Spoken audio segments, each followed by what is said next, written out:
This is HuffPost Live. I'm Ricky Camilleri.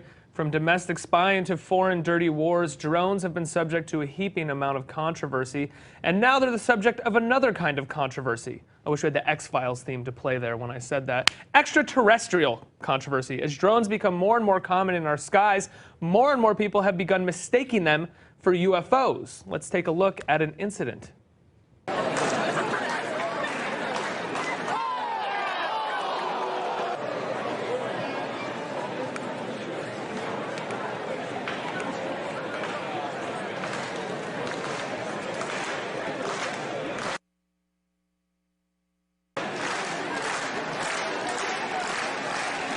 And now joining me on set to talk UFOs and drones, and where the two of them meet and don't, is HuffPost Weird News reporter and UFO expert Lee Spiegel. Lee, thank you so much for being here. Well, thank you, Ricky. You know what I hate about that video? What? I've hated it since the moment I saw it. It's a 26-second long video. If this guy saw something that looks exactly like a flying saucer rising up from the trees and he zooms in on it, he then suddenly zooms out and then suddenly Hands over, right? And the video's gone. Like, I'm sorry, what? What did we just not almost see? Right. Well, that's what we were talking about that earlier. I feel like every time there's a UFO sighting or a Bigfoot sighting, the person who sees it has no idea how to use a camera.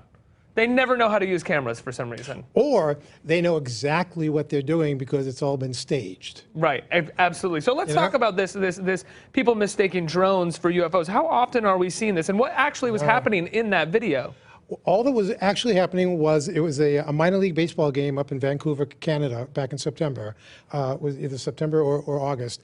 And there was a big crowd there, and someone happened to see something or knew he was going to see something and knew that it was going to look exactly like a flying saucer because it was created to look like a flying saucer by a local science center in Vancouver who wanted people to see this thing because they were opening a new planetarium, and how better to get people to come to their planetarium than to show something amazing. And the problem with the drones, it's like drones are the bane of ufology now, because for decades, all that people could look up into the sky and wonder about were planets, the moon, meteors, swamp gas, balloons, satellites that everybody was mistaking for UFOs. Now we've got drones. And the thing about drones is, it's not that they look like UFOs, you can make them look like UFOs. You can go to like a local hardware store, and for not a lot of money, you can pick up the materials that you need, few electronics, some plugs, throw a few lights around it, get a little remote control, and send these things up there very easily if you just want to make people go crazy. You sound like you're actually kind of worried that people are alarming others that there may be UFOs in the sky with their with their drones that they're making. Oh yeah, because for years now, until the drone thing started happening, we had and still do have a daily influx of UFO videos all over the internet. And now you have even more? Oh, now we have even more, because now people are getting onto the idea, oh, for a few dollars, I can actually make a UFO, fake a lot of people out, call it in as a sighting, and become, get my 15 seconds of fame. Are you the lone man fielding these UFO calls, Lee?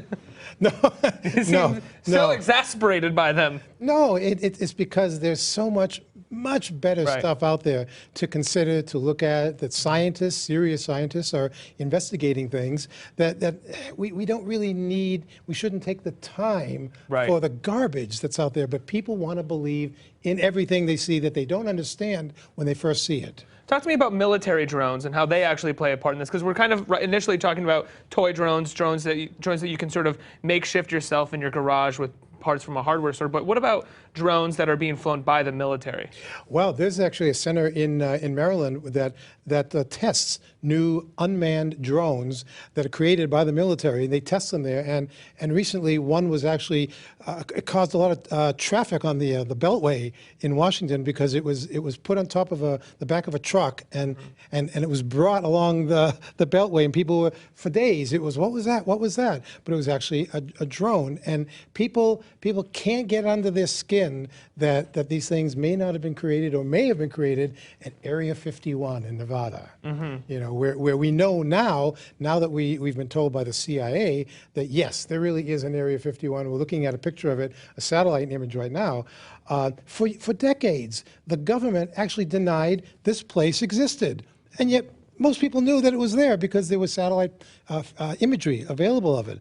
But they only recently admitted that at Area 51, this was where the United States developed all of the high-altitude spy technology, the U-2, stealth fighters. Why not drones? Why not the initial drones? They needed a place where they were surrounded by mountains, where they keep citizens away, where they could test the stuff out. Right. But people wanted to get close to the perimeter because people wanted to see all the flying saucers from outer space that theoretically they were testing there. But instead, they saw all these stealth technology aircraft, including probably drones. Right, which then they thought were UFOs. So what do you say to someone at this point, since you're getting so many more calls, so many people are writing more about seeing UFOs? What do you say to people at this point who think that they may have seen a UFO? Don't get crazy. Don't believe everything you think you saw or your neighbors or your friends tell you thought you saw, because literally 4 to 5% of every UFO sighting or report can be easily explained if you give it a chance to be 4 to explained. 5%? Oh yeah. It's a small percent. Yeah, it's a small percent because everything else, I mean, there's so much stuff in the sky all around us. There are daylight sightings, there are nighttime sightings, but you know, you shoot off like a Mylar balloon and it gets high enough in the atmosphere, even with like a zoom lens, it'll look like something that maybe came from a mothership from another planet. Well, don't just automatically assume that that's what it is.